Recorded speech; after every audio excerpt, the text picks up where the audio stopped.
So says Socrates that philosophy is in fact unteachable. He contrasts philosophers, lovers of wisdom, with sophists by noting that the sophists claim to teach the art of living, but he cannot teach this knowledge. Let's read this one from A to C, now beginning here, and I'll be jumping.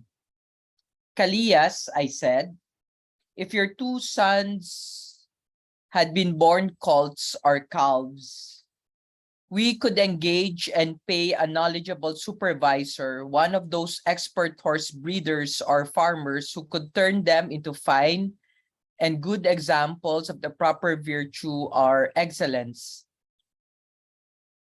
But now, seeing that they're human beings, whom do you have in mind to engage as a supervisor? Who is it that has knowledge of this virtue, the virtue of human beings and of citizens?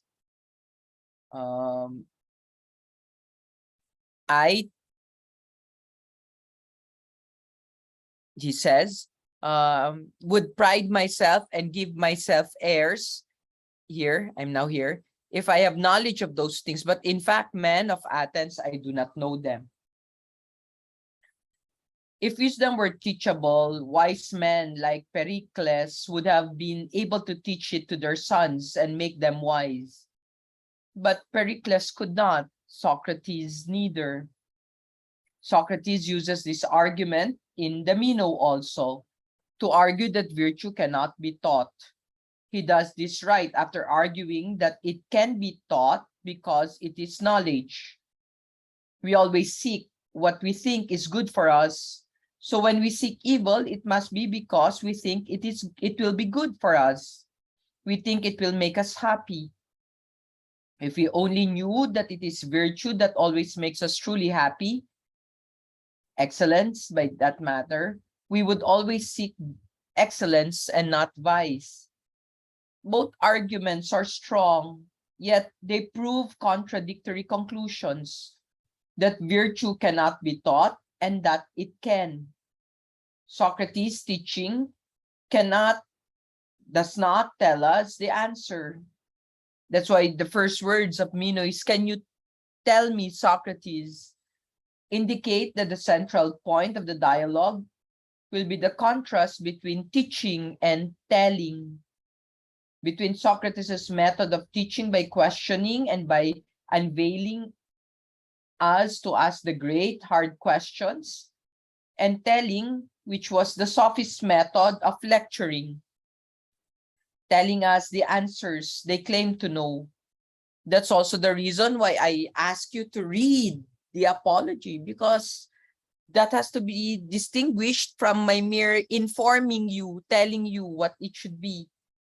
Socrates believes that the most important questions are not factual questions, like what causes the tides, whose answers can be known and taught, but value questions like what justice is and why we should pursue it. And even though Socrates strongly believes that the true answers to value questions, that is, moral questions, are just as objective as the true answers to factual questions, he does not claim to know and teach the answers to these questions, but only to help us to ask them, to make the journey ourselves. We could almost say that according to Socrates, anything worth teaching cannot be taught, and anything teachable is hardly worth teaching. Philosophy, then, the pursuit of wisdom, cannot be taught. It can only be shown in action by a lover of wisdom like Socrates. And only the process, the love, but not the result, wisdom, can be imitated. Philosophy cannot be taught like math. It can be caught like COVID-19.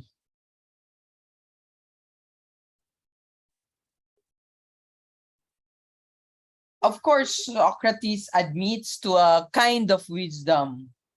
And we see that as we read further, No?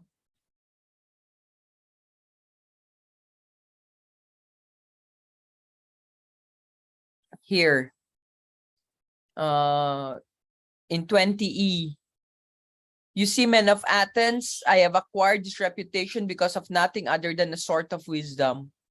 What sort of wisdom, you ask, is that? The very sort, perhaps, that is human wisdom.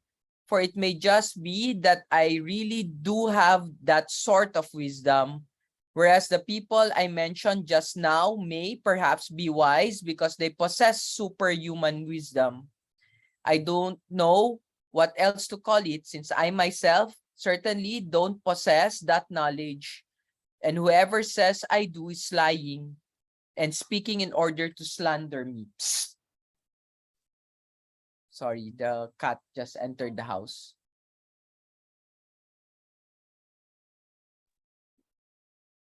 Socrates admits that he has a certain kind of wisdom. No? There, he says it, right? Human wisdom. Perhaps the only wisdom that men can have. It is the wisdom that knows its own foolishness. For only God possesses wisdom or is wise, while man pursues it, loves it, courts it. This is why Socrates is a lover of wisdom and not a sophist, a wise man. It is a confession of humility rather than a claim of pride. So these two things naturally go together: belief in God, and humility. These two things are also naturally go together: skepticism about God and pride. For if there is no God, then man is the highest and wisest of all.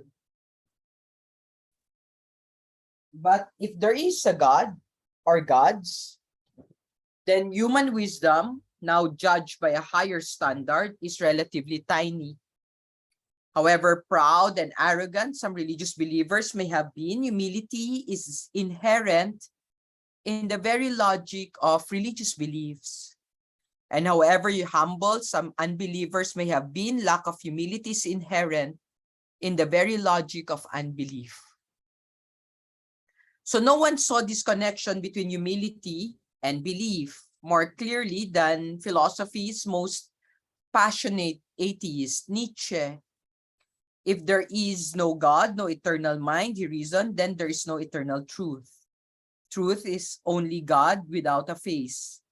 Nietzsche dared to ask the most dangerous question: why truth? Why not rather untruth? Why indeed? Dostoevsky also pursued this dangerous question through some of his characters: Ivan Karamazov, Stavrogin, Raskolnikov. If there is no God, then everything is permissible. Once this connection is seen, we can either run into the abyss of darkness by embracing both the if and the then, or run into the abyss of light by denying both and embracing God, eternal truth, and objective goodness. But should we not give reasons for this momentous choice? But how can we, since it is reason and truth themselves that are in question? Socrates never visited these terrifying heights and depths, that they are distinctively modern and post-Christian. Socrates was simple. Here, too, we can learn something quite unique.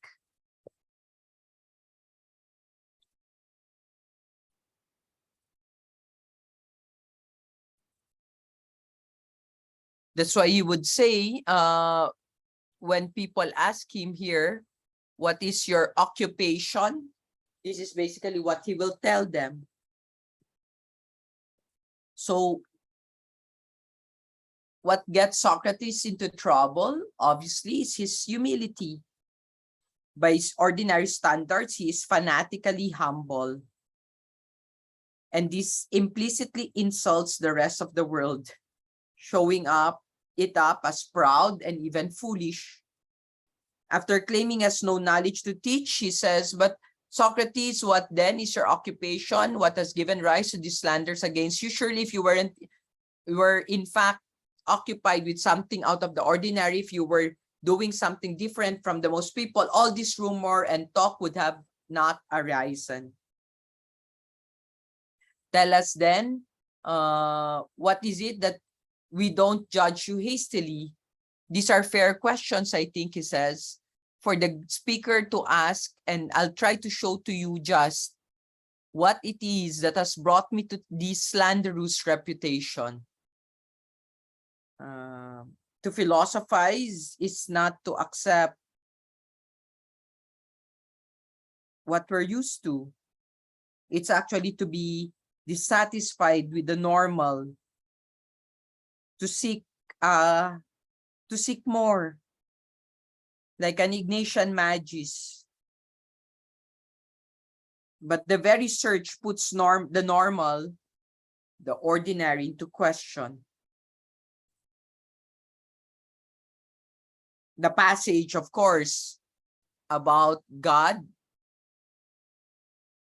here, the God of the Delphic messenger, is the most memorable, no? 30 years from now, when someone asks you whether you have ever read the Apology, this is the passage you will remember. It begins when Socrates calls in a character witness to support his defense against the charge of atheism. And who is his character witness? Who is his key and most important witness? A God. That's why he will say, please don't create an uproar, men of Athens, even if you think I'm somehow making grand claims. You see, I'm not the author of the story I'm about to tell, though I refer you to a reliable source there. I refer you to a reliable source. In fact, as a witness to the existence of my wisdom, if indeed it is a sort of wisdom and to its nature, I'll present the God at Delphi to you.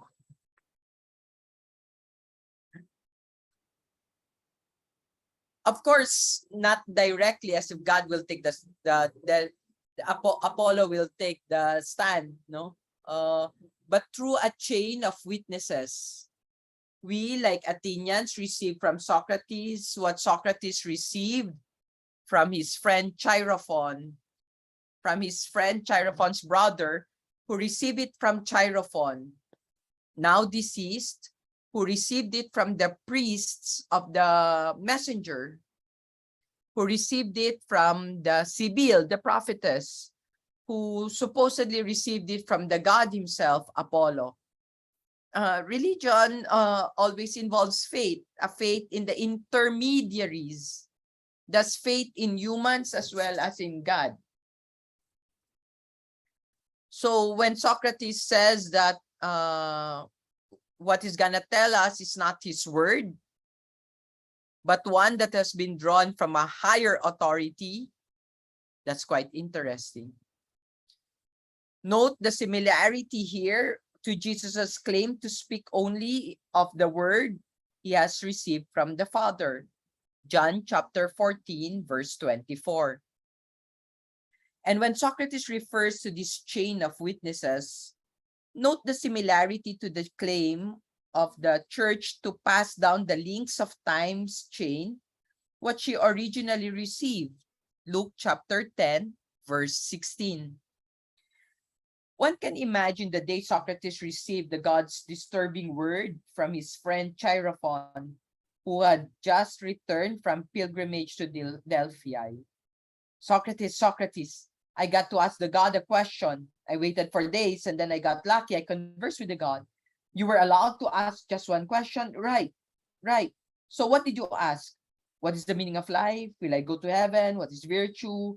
Why do red shoes matter a lot to Dorothy, for example, or to the boss who wears Prada? No, Socrates. I asked whether there was anyone in the world who was wiser than Socrates. What? You fool, Cherifon. What an opportunity you missed.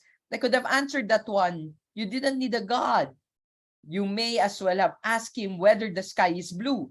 Don't you want to hear the god's answer, Socrates? No. That's right. No. That was his answer. You can't possibly mean, I do. The god at Delphi said that there's no one in the world wiser than you, Socrates. And at that point, Socrates must have stopped what he's doing. And he tells us what he thought. 21b. He says, and what did he think about that? What can the god be saying? What does this riddle mean? For I'm only too aware that I have no claim to being wise in anything either great or small. What can he mean then by saying that I'm wisest? Surely he can't be lying. That isn't lawful for him. For he is a god. Of course, at this point, Socrates had a crisis, a contradiction between his faith and his experience, his reason, and his conscience. A lesser man would either simply abandon his faith or abandon his reason, his conscience, his experience. But Socrates, knowing that the oracle often speaks in puzzles and riddles, hoped to save both his faith and his reason by exploring the riddle. It would cost him a total change of life and career. Philosophy, in fact, can be said to be born that day. All philosophers should celebrate Chaerephon Day. He will further explain in the succeeding lines. For a long time, I was perplexed about what he meant. Then, very reluctantly, I proceeded to examine it in the following sort of way.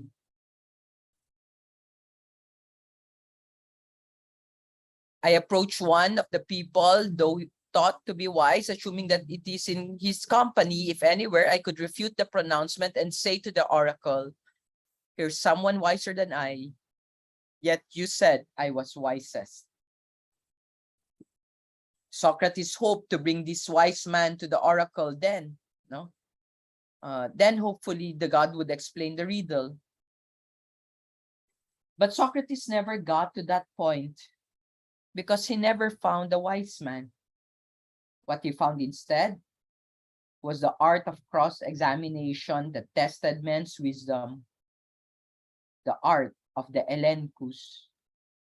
The god tricked Socrates into becoming the world's philosopher by a riddle. Instead of revealing it directly, instead of telling Socrates what to do, he used the Socratic method on Socrates. That god was very tricky. When Socrates applied this method of questioning, he realized the truth of half of the god's riddle, that those who seemed wise were not. Later, he would understand the other half, that he who was not wise but knew it was in fact wise. Let's continue. Then I examined this person. There's no need for me to mention him by name. He was one of our politicians. And when I examined him and talked to him, blah, blah, blah, and you can continue that until the end. No? We've already read this one before. This man turned out to be a typical man, and this trifle is merely the first and most indispensable part of wisdom. Socrates finally solved the riddle of the oracle. He is indeed the wisest, and he has no wisdom at all. And those two truths do not contradict each other. The god of the oracle taught humanity to philosophize by this trick. It is not just for Socrates. Through Socrates, his prophet, The God challenges all of mankind to begin the philosophical life, the quest for wisdom, by dividing all of mankind's efforts. In fact, 2036 years later, modern philosophy began when René Descartes published the landmark Discourse on Method, which began in the very first sentence by asserting the exact opposite of the Socratic wisdom summarized. Descartes assumes instead that we all are wise, and gives us his reason for believing this fact, that we all think we are wise.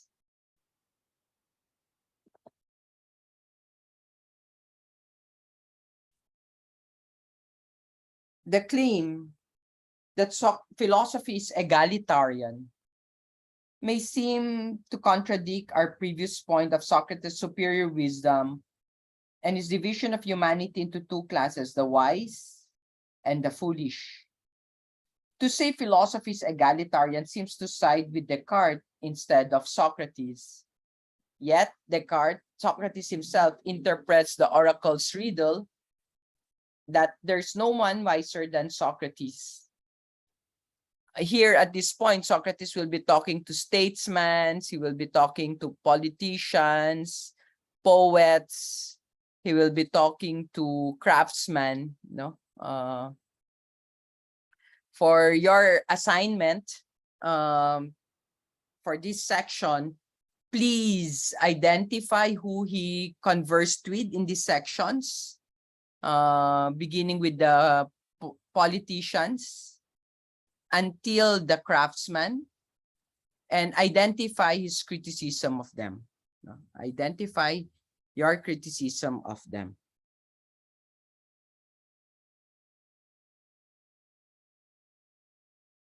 For the meantime, I like to jump to 23.